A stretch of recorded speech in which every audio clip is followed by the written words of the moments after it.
So just to give you a little background about how I know how to cook a steak, I was a head chef for a catering company for about 3 years.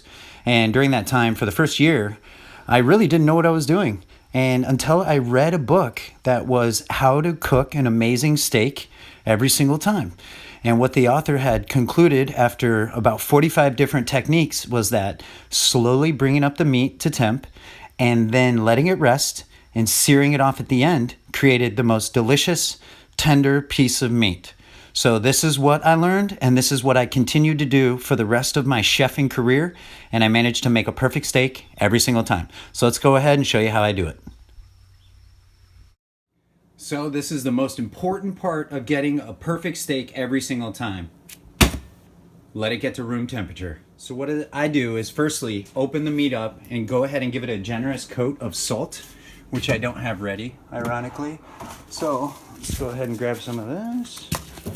See if I can make a mess here. Probably has a way to do this. Oh, there we go. Okay, so nice little rock salt on top.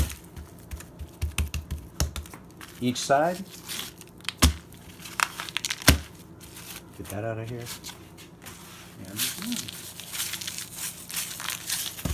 Okay, nice mess I'm making. All right, and so now you just cover this up and let it sit for, I like to let it sit for like 4 or 5 hours, to tell you the truth. It allows the salt to slowly penetrate into the meat, open up the tendons, and this also allows the moisture to get out of the meat. By bringing it up to room temperature, you're able to do that, and then when you cook it, you're actually cooking the meat and not cooking the moisture inside of it, which if you heat will turn into steam. So right now it's 3:15. Let's come back around 8 o'clock and we'll go from there. Let's see where we're at so far. So 7:24. Been sitting here since what, 3 something? Oh, it's starting to turn color a little. You'll see that that nice dark red is starting to show up, and this is all the moisture coming out right here, pooling. Look at that. Now after another hour or so, you'll start to get where the meat starts opening up, almost like these pores in here start opening. So we're gonna leave it for maybe another half an hour. You know what? Let's go ahead and cook this now. So what we're gonna do is we're gonna set the oven up 215 degrees. Actually, you know what? Let's do 225. Just takes forever if you do 200. But let me tell you, it's worth it. But 220, 225 is fine. It's still going to take over an hour to bring this steak up to temp internally. And then we're going to set it to the side and let it rest. What I want to do is let this oven warm up and then go ahead and just place a drip tray so that I can place my steak directly on here so the heat can fully circle around it, and then all your juices will drip down onto there, not causing problems in your oven. So let's go ahead and get this warmed up and get this steak in there, and I'll get back to you in a little bit. All right, we're at 225 now. Let's go ahead and throw these steaks in. What I like to do is just throw them right on there. Make sure no big chunky goodness is gonna drop on you like that guy. All right, maybe I should look at what I'm doing.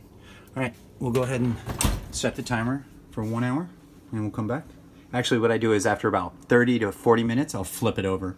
And then after the 1 hour, check it and we'll go from there. All right, so it's been 45 minutes. Now let's go ahead and flip these over. We'll leave these on this side for about another 20 minutes. And then we'll be ready to let it rest. What we do is pull it out, put a little butter on it, cover it in aluminum foil and let it rest for about 5-10 minutes. And then we'll go ahead and sear it up. All right, let's get back. So I just pulled the steaks out, and now what I've done is I've just coated them in a little bit of ghee butter. And what we'll do is let this rest. We'll throw our aluminum foil on it lightly. Don't squash it all down. We'll let that sit there for about 5-10 minutes. And then we're gonna get a pan, get it nice and piping hot all the way on high, put a little bit of oil in there. Once it starts smoking, we'll drop this bad boy in. I'll bring you back. Now we wanna go ahead, just get a little bit of oil in here. Get this nice and hot. I have this thing on 8. iPhone, your focus sucks. So we'll let this get nice and hot, nice and smoky. And then we drop those bad boys in there. Oh! All right, so now this oil is up to temp. And you see the smoke? That's what we're looking for. Now be careful. These guys will splatter.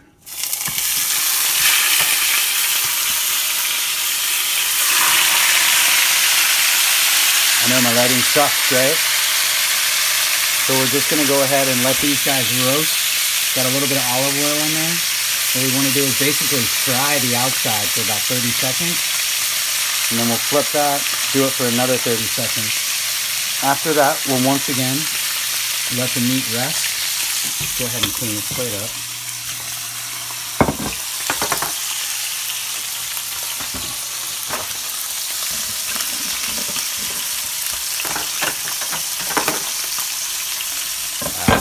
Wow. Wow, professional videographer here. Lighting? Well, you know what it is. The microwave died a long time ago. And we don't really like microwaves. So now nothing works anyway. So, no light on the microwave. It's been in there for about 25 seconds.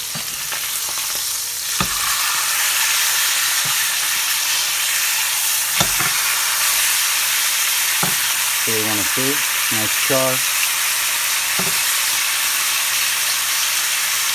Go ahead and do this for another 25 seconds. And then we're going to let it rest.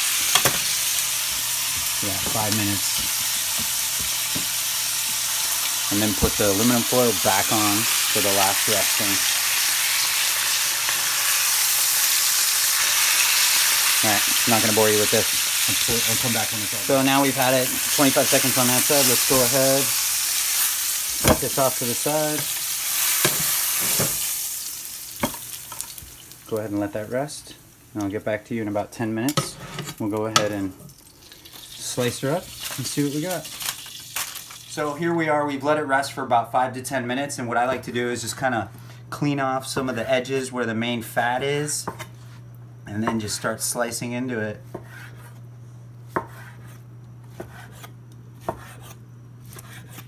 So obviously if you want it more rare or you want it more well done, it's how long you keep it in the oven. Either way, the meat's gonna come out super tender even if you like it well done. Just because of the way you let it rest, you let it come to room temperature, slow cook it in the oven, and then sear it at the end. You get a beautiful, consistent color right across the meat. All right, go do it yourself. Have a nice day.